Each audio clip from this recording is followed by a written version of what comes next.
आज इस वीडियो में हम क्लास 10th का चैप्टर 1 रासायनिक अभिक्रिया एवं समीकरण के बारे में पूरी ईमानदारी से पढ़ेंगे।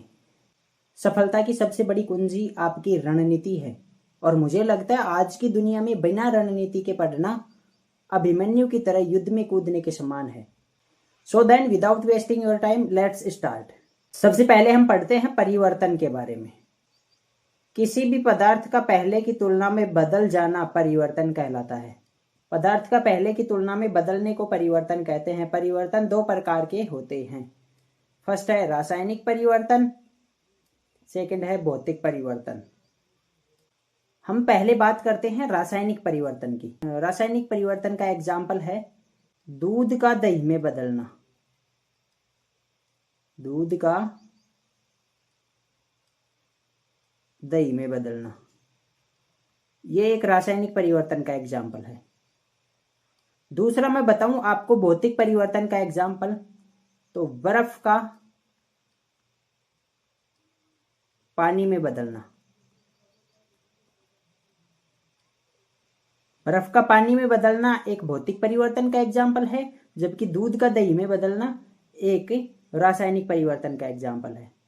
अगर हम बात करें दूध और दही के दोनों के रासायनिक संगठन की बात करें, तो दोनों का रासायनिक संगठन भिन्न भिन्न होता है।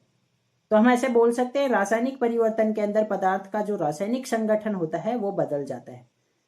जबकि हम बात करें भौतिक परिवर्तन की, भौतिक परिवर्तन में पदार्थ का रासायनिक संगठन नहीं बदलता, पदार्थ की भौतिक अवस्थाएं बदल जाती हैं।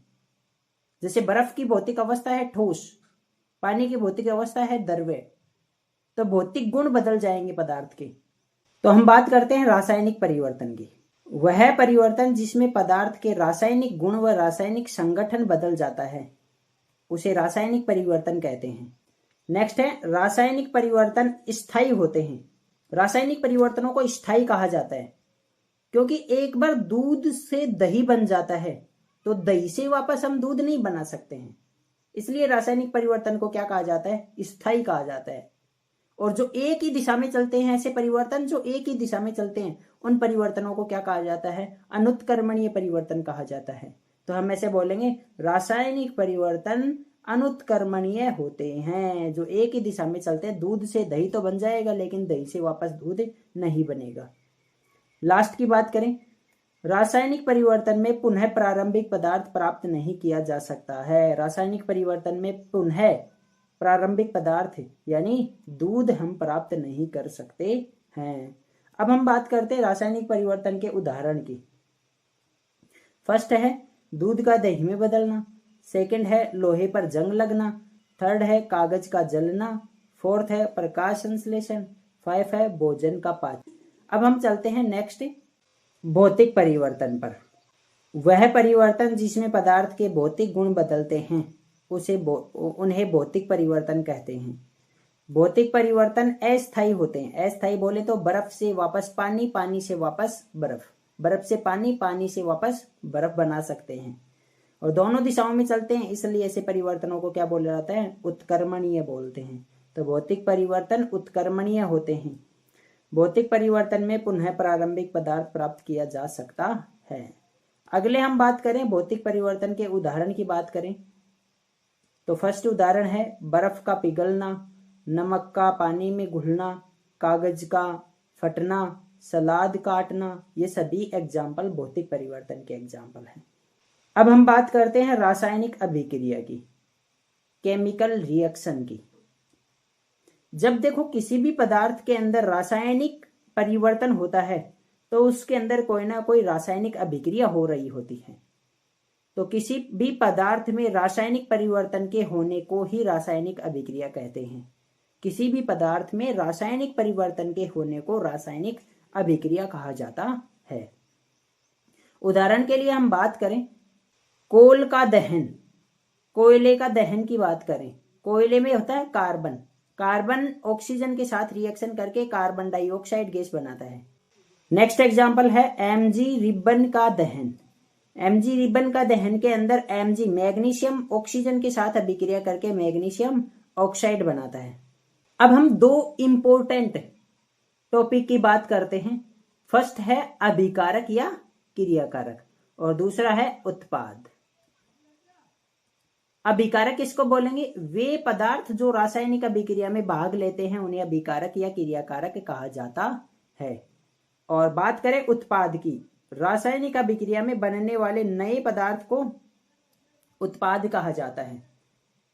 यदि हम देखें तो ये एक केमिकल रिएक्शन है, रासायनिक अभिक्रिया है, जिसमें Mg और ऑक्सीजन ये दोनों हैं अभिकारक, रासायनिक अभिक्रिया में भाग लेते हैं। और ये दोनों आपस में अभिक्रिया करके क्या बनाते हैं? MgO, मैग्नीशियम ऑक्साइड बनाते हैं। यहाँ पर मैग्नीशियम और ऑक्सीजन तो हैं अभिकारक या क्रियाकारक जो रासायनिक अभिक्रिया में भाग लेते हैं, तथा जो नया बनने वाला पदार्थ MgO, मैग्नीशियम ऑक्साइड, इसको बोला जाएगा उत्पाद। अब हम पढ़ते हैं नोट के बारे में। किसी रासायनिक अभिक्रिया में अभिकारक उत्पाद में बदलते हैं। अभिकारक होंगे वो किस में बदलेंगे? उत्पाद में बदलेंगे। रासायनिक अभिक्रिया की विशेषताएं। नेक्स्ट टॉपिक हम पढ़ेंगे रासायनिक अभिक्रिया की विशेषताएं या पहचान करना। हम एक रासायनिक अभिक्रिया की कैसे पहचान कर सकते हैं? निम्नलिखित अभिलक्षणों के आधार पर हम किसी रासायनिक अभिक्रिया की पहचान कर सकते हैं। पहला है रंग में परिवर्तन के द्वारा, दूसरा है भौतिक अवस्था में परिवर्तन के द्वारा, तीसरा है ताप में परिवर्तन के द्वारा, चौथा है प्रकाश या ऊष्मा का निकलना, पांचवा है अवक्षेप का बनना, छठा है गैस का उत्सर्जन। इन सभी परिवर्तनों के द्वारा हम क्या कर सकते हैं? रासायनिक अभिक्रिया की पहचान कर सकते हैं। फर्स्ट हम देखते हैं रंग में परिवर्तन। जब हम हल्के नीले रंग के कॉपर सल्फेट के विलयन में लोहे की कील डालते हैं तो हल्के नीले रंग का सॉल्यूशन हल्के हरे रंग के सॉल्यूशन में बदल जाता है। कॉपर सल्फेट का विलयन आयरन सल्फेट के विलयन में बदल जाता है और इसके साथ ही हमें कॉपर प्राप्त होता है। हल्के नीले रंग के विलयन कॉपर सल्फेट की अभिक्रिया आयरन के साथ करवाने पर हमें हल्के रंग का विलयन आयरन सल्फेट व कॉपर प्राप्त होता है। भौतिक अवस्था में परिवर्तन। कार्बन डाइऑक्साइड गैस की अभिक्रिया हाइड्रोजन गैस के साथ करवाने पर हमें द्रव्य पदार्थ मेथेनॉल प्राप्त होता है। जब हम कार्बन डाइऑक्साइड गैस की अभिक्रिया हाइड्रोजन गैस के साथ करवाएंगे तो CH3OH मेथेनॉल प्राप्त होगा। नेक्स्ट हम देखते हैं ताप में परिवर्तन। कैल्शियम ऑक्साइड बिना भुजा चूना की अभिक्रिया जल के साथ करवाने पर कैल्शियम हाइड्रोक्साइड भुजा हुआ चूने का पानी प्राप्त होता है। इसके साथ ही इस अभिक्रिया में अत्यधिक मात्रा में ऊष्मा उत्पन्न होती है। CaO कैल्शियम ऑक्साइड बिना भुजा चूना जल के साथ अभिक्रिया करता है तो कैल्शियम हाइड्रोक्साइड भुजा हुआ चूने का पानी प्राप्त होता है। साथ में इस अभिक्रिया में अत्यधिक मात्रा में हीट निकलती है। नेक्स्ट हम देखते हैं प्रकाश या ऊष्मा का निकलना।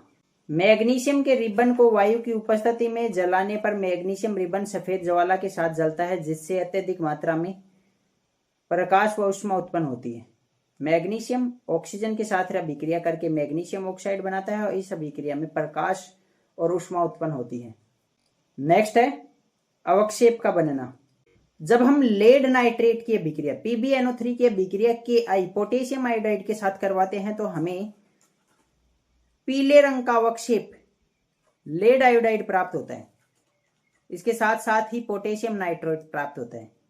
मान लो हमने इस बर्तन के अंदर पर रखा है लेड नाइट्रेट तथा दूसरे बर्तन के अंदर पर रखा है हमने पोटेशियम आयोडाइड। जब हम इन दोनों बर्तनों के सॉल्यूशन को मिलाएंगे तो हमें इस प्रकार प्राप्त होगा। यहां पेंदे के अंदर तो प्राप्त होगा येलो कलर के लेड आयोडाइड और उसके बाद सॉल्यूशन में प्राप्त होगा हमें lead potassium nitrate. Lead iodide यहां पर ठोस पदार्थ प्राप्त होता है जो पत्थर के पेंदे में बैठ जाते हैं। किसी भी रासायनिक अभिक्रिया में बनने वाले ठोस अघुलनशील उत्पाद को अवक्षेप बोलते हैं। लेड नाइट्रेट की अभिक्रिया पोटेशियम आयोडाइड के साथ करवाने पर पीले रंग का अवक्षेप लेड आयोडाइड व पोटेशियम नाइट्रेट प्राप्त होता है। नेक्स्ट है गैस का उत्सर्जन। तनु सल्फ्यूरिक अम्ल की अभिक्रिया जिंक धातु के साथ करवाने पर जिंक सल्फेट व हाइड्रोजन गैस प्राप्त होती है। जिंक धातु की अभिक्रिया H2SO4 सल्फ्यूरिक अम्ल के साथ कराने पर हमें ZnSO4 जिंक सल्फेट व हाइड्रोजन गैस प्राप्त होती है। इस एपरेटस के अंदर जो शंक्वाकार बर्तन है उसको बोलते हैं कॉनिकल फ्लास्क, और उसके बाद में उसके चेहरे के ऊपर लगाया हुआ है कॉर्क, और कॉर्क के अंदर एक होल है जिसके अंदर लगाई हुई है कांच की नली। और इसी कॉनिकल फ्लास्क के अंदर पहले क्या डाल दिया जाता है, जिंक के ग्रेन्यूल डाल दिए जाते हैं, जिंक के दाने डाल दिए जाते हैं या जिंक के टुकड़े डाल दिए जाते हैं। अब इस जिंक के टुकड़े के साथ जब H2SO4 अभिक्रिया करता है तो यहां पर बनती है हाइड्रोजन गैस, तो यहां पर बनती है H2 गैस, और यह H2 गैस इस पाइप के बाहर निकलती है। तो इस पाइप से निकलने वाली गैस होगी वो हाइड्रोजन गैस होगी। अब हम नेक्स्ट टॉपिक पढ़ते हैं, रासायनिक समीकरण। किसी रासायनिक अभिक्रिया में भाग लेने वाले क्रियाकारक व उत्पादों को उनके संकेतों व अणुसूत्र के रूप में लिखने पर प्राप्त समीकरण को रासायनिक समीकरण कहते हैं। कोई भी रासायनिक अभिक्रिया है उसके अंदर उपस्थित अभिकारक और उत्पादों को अणुसूत्र और संकेतों के रूप में जब हम लिखेंगे तो जो हमें समीकरण प्राप्त होगी उसी समीकरण को हम क्या बोलेंगे, रासायनिक समीकरण बोलेंगे। जैसे हम बात करें मैग्नीशियम के रिबन की शब्द समीकरण लिखे, मैग्नीशियम के रिबन की शब्द समीकरण लिखे तो मैग्नीशियम और वायु और मैग्नीशियम ऑक्साइड बनता है। अब इसी की हमें रासायनिक समीकरण लिखनी है तो हम क्या करेंगे, मैग्नीशियम को मैग्नीशियम के संकेत के रूप में लिखेंगे Mg, वायु को लिखेंगे O2 और मैग्नीशियम ऑक्साइड को लिखेंगे MgO। तो यह हो जाएगी रासायनिक समीकरण, और यह शब्दों के रूप में लिखेंगे तब हो जाएगी शब्द समीकरण। अब यह रासायनिक समीकरण दो प्रकार की होती हैं। फर्स्ट है असंतुलित रासायनिक समीकरण। फर्स्ट क्या है, असंतुलित रासायनिक समीकरण। वह रासायनिक समीकरण जिसमें अभिकारक परमाणुओं की कुल संख्या उत्पाद परमाणुओं की कुल संख्या के बराबर नहीं होती है उसे असंतुलित रासायनिक समीकरण कहते हैं। असंतुलित रासायनिक समीकरण को कंकाली रासायनिक समीकरण के नाम से भी जाना जाता है, यह बात ध्यान रखने की है।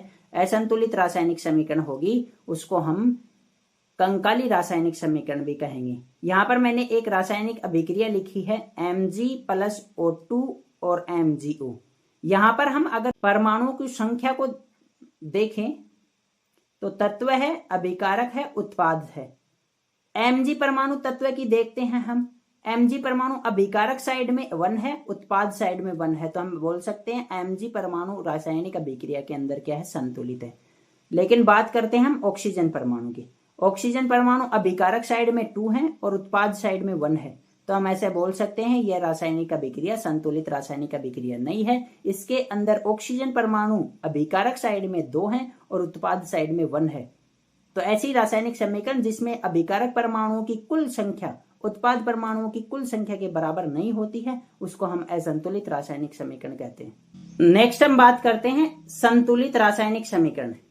वह रासायनिक समीकरण जिसमें अभिकारक परमाणुओं की कुल संख्या उत्पाद परमाणु की कुल संख्या के बराबर होती है उसे संतुलित रासायनिक समीकरण कहते हैं। जब हम 2Mg की रिएक्शन O2 से करवाते हैं तो 2MgO बनता है। यदि हम इस रासायनिक अभिक्रिया में भाग लेने वाले तत्वों को अभिकारक साइड में और उत्पाद साइड दोनों देखें तो Mg की बात करें तो Mg अभिकारक साइड में 2 हैं, उत्पाद साइड में 2 हैं। ऑक्सीजन की बात करें तो अभिकारक साइड में 2 हैं, उत्पाद साइड में 2 हैं। तो दोनों साइड में अभिकारक साइड में भी Mg परमाणु की संख्या और उत्पाद साइड में भी Mg परमाणु की संख्या समान है। इसके साथ साथ ही ऑक्सीजन परमाणु की संख्या भी समान है, इसलिए हम बोल सकते हैं यह रासायनिक अभिक्रिया क्या है, संतुलित रासायनिक अभिक्रिया है, यह संतुलित रासायनिक समीकरण है। नेक्स्ट हम बात करते हैं द्रव्यमान संरक्षण नियम।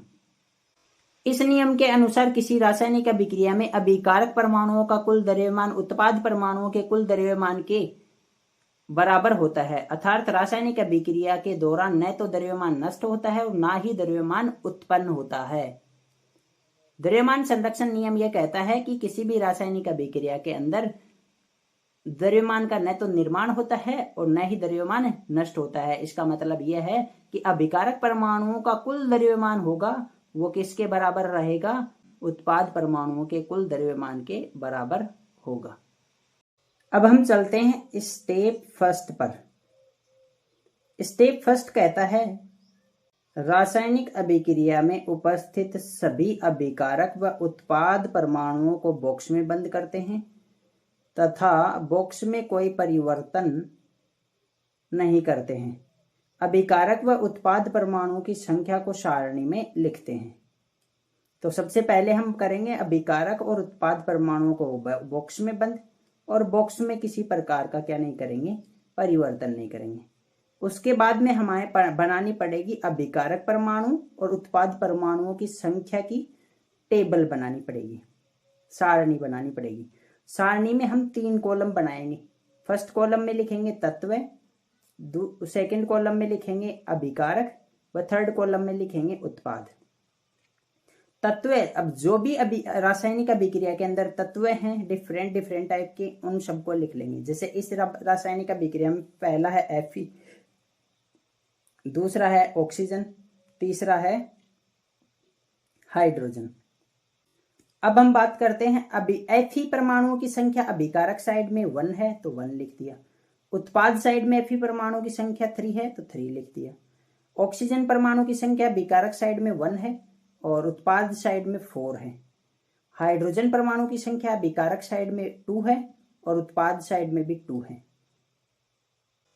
जैसा कि हम देख पा रहे हैं रासायनिक अभिक्रिया के अंदर अभिकारक और उत्पाद दोनों साइड में Fe की परमाणु की संख्या और ऑक्सीजन के परमाणु की संख्या संतुलित नहीं है, तो हमें Fe और ऑक्सीजन को संतुलित करना होगा। सबसे पहले हम करते हैं Fe को संतुलित, और Fe को संतुलित करने के लिए हमें क्या करना पड़ेगा, अभिकारक साइड में जो 1 Fe है उसको बढ़ाकर 3 बनाना पड़ेगा। तो इसके लिए हमें जाना पड़ेगा स्टेप 2 पर। चलो अब हम चलते हैं स्टेप 2 पर। स्टेप 2 कहता है आयरन को संतुलित करने के लिए Fe पर 3 गुणांक लगाते हैं। स्टेप 2 हमारा कहता है भाई आयरन को संतुलित करने के लिए हमें क्या करना पड़ेगा, Fe जो भी है Fe के आगे कितना गुणांक लगाना पड़ेगा, 3 गुणांक लगाना पड़ेगा। तो Fe के आगे हमने 3 गुणांक लगाया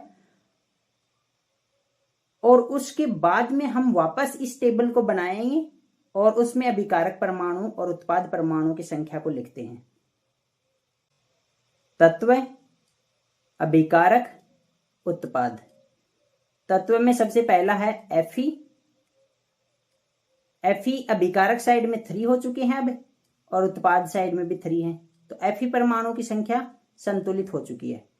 अब हम बात करें ऑक्सीजन की। ऑक्सीजन अभिकारक साइड में 1 है, उत्पाद साइड में 4 है। हाइड्रोजन की बात करें तो हाइड्रोजन अभिकारक साइड में भी 2 है और उत्पाद साइड में भी 2 है। तो हमें ऑक्सीजन को संतुलित करने के लिए स्टेप 3 पर जाना पड़ेगा। अब है हमारा स्टेप 3। स्टेप 3 बोल रहा है ऑक्सीजन को संतुलित करने के लिए H2O पर 4 गुणांक लगाते हैं। तो H2O पर 4 गुणांक लगा दिया, Fe पर 3 गुणांक लगा दिया था स्टेप 2 के अंदर। अब ये गुणांक लगाने के बाद में हम अगेन टेबल बनाएंगे, तत्व, अभिकारक और उत्पाद। तत्व वही है FeOH। Fe की बात करें तो Fe पहले से ही बैलेंस्ड है, 3 है इस अभिकारक साइड में, उत्पाद साइड में 3। ऑक्सीजन की बात करें तो ऑक्सीजन अभिकारक साइड में 4 हो चुके हैं, उत्पाद साइड में भी 4 हो चुके हैं। लेकिन जैसे ही हमने H2O पर 4 गुणांक लगाया वैसे ही हमारे अभिकारक साइड में हाइड्रोजन परमाणुओं की संख्या बढ़कर 8 हो चुकी है और उत्पाद साइड में हाइड्रोजन परमाणुओं की संख्या 2 ही रह गई है। इसलिए अब हमें अगले स्टेप के अंदर या स्टेप 4 के अंदर हाइड्रोजन परमाणु को संतुलित करना होगा। स्टेप 4 कहता है हाइड्रोजन को संतुलित करने के लिए H2 पर 4 गुणांक लगाते हैं। चलो अब H2 पर और 4 गुणांक लग जाएंगे। अब हम वापस अगेन टेबल बनाते हैं, तत्व, अभिकारक, उत्पाद। तत्व साइड में है FeOH। Fe की बात करें तो अभिकारक साइड में 3 है, उत्पाद साइड में 3 है। ऑक्सीजन की बात करें तो अभिकारक साइड में 4, उत्पाद साइड में 4। और हाइड्रोजन की बात करें, हाइड्रोजन अभिकारक साइड में 8 है और उत्पाद साइड में भी 8 है। तो हम देख सकते हैं रासायनिक अभिक्रिया हमारी क्या हो चुकी है, संतुलित हो चुकी है। नेक्स्ट क्वेश्चन है, नीचे दी गई रासायनिक समीकरण को संतुलित कीजिए। रासायनिक समीकरण है N2H2 और NH3। NH3 को बोला जाता है अमोनिया। इस रासायनिक समीकरण को संतुलित करने के लिए हमें सबसे पहले स्टेप फर्स्ट पर जाना होगा। और स्टेप फर्स्ट है, रासायनिक अभिक्रिया में भाग लेने वाले सभी अभिकारक उत्पाद परमाणुओं को बॉक्स में बंद करते हैं तथा बॉक्स में कोई परिवर्तन नहीं करते हैं। अभिकारक व उत्पाद परमाणुओं की संख्या को सारणी में लिखते हैं। स्टेप फर्स्ट सभी रासायनिक समीकरणों को संतुलित करने के लिए सेम होगा। हमें पहले अभिकारक परमाणुओं को और उत्पाद परमाणुओं को सबको क्या करना पड़ेगा, बॉक्स में बंद करना पड़ेगा। उसके बाद में हमें बनानी पड़ेगी 3 कॉलम की टेबल। फर्स्ट में लिखेंगे तत्व, सेकंड में लिखेंगे अभिकारक, थर्ड में लिखेंगे उत्पाद। यहाँ पर तत्व हैं 2, हाइड्रोजन और नाइट्रोजन। अभिकारक साइड में हाइड्रोजन और नाइट्रोजन दोनों के नंबर 2 हैं। उत्पाद में देखें तो उत्पाद साइड में हाइड्रोजन के नंबर 3 हैं और नाइट्रोजन के नंबर 1 है। तो हमें सबसे पहले नाइट्रोजन को बैलेंस करना होगा और नाइट्रोजन को बैलेंस करने के लिए हम जाएंगे स्टेप सेकंड के ऊपर।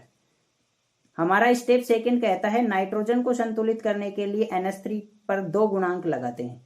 तो नाइट्रोजन को संतुलित करने के लिए हम नाइट्रोजन पर 2 गुणांक लगा चुके हैं। अगेन हम टेबल की बात करें तो टेबल में तत्व, अभिकारक, उत्पाद। तत्व हाइड्रोजन और नाइट्रोजन। अभिकारक साइड में दोनों के नंबर 2 हैं। उत्पाद साइड में हम देखें, उत्पाद साइड में हाइड्रोजन के नंबर 6 हो चुके हैं, जबकि नाइट्रोजन के नंबर 2 हैं। तो हमारा नाइट्रोजन तो अभी बैलेंस हो चुका है, बट हाइड्रोजन अभी बैलेंस नहीं है। हाइड्रोजन के नंबर अभिकारक साइड में 2 हैं और उत्पाद साइड में 6 हैं।